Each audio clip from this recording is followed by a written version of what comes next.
سو سأنسة لومي كندي سو سأنسة بالله كندي سو سأنة الدولة كندي دكا سأنة الد كندي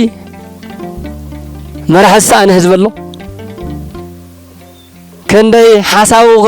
كردد لي حساو زرد له سو سأنة الله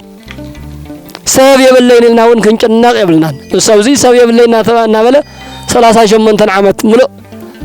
سبب يبلين بمال طرح نيريو ግን ፍጥሩ ዘይሓድ እግዚአብሔር ስለዘሎ ሰው ኮይኑ አድሕንዎ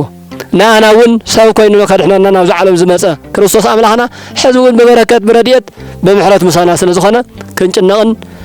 መራሒ ይኹን ፖለቲካ ይኹን ካሊ ናብ ዝበለን ተበለ ንሕና ከም ህዝቢ እግዚአብሔር ይፈልጥልና ናብ ኢድ እግዚአብሔር ወዲቕና ምስ እግዚአብሔር ክንነብር ክንክእለለና ሆነ ናይ ኃጢአት ይኮነን ዝራእየና ናይ ሓውና ኃጢአት ይዝራእየና ናይ ሓፍትና ኃጢአት ይዝራእየና እገለ ከምዚ ገይራ እገለ ከምዚ ገይሩ ኢና ንብል እምበር ኣነ ከምዚ ኣተጋግየ ኢልና እኳ ሳይነውርን ንሕና እገለ ሓምየተኛ ንብሎ እገለ ዝሙተኛ ንብላ ገለ ንብሎ ምናልባት ንሱ ብውሽጢ ንሱ ኣትዩ ምስ እግዚአብሔር ተዓሪቑ ጻድቅ ኮይኑ ይኽሉ ንሕና ግን በአንደበትና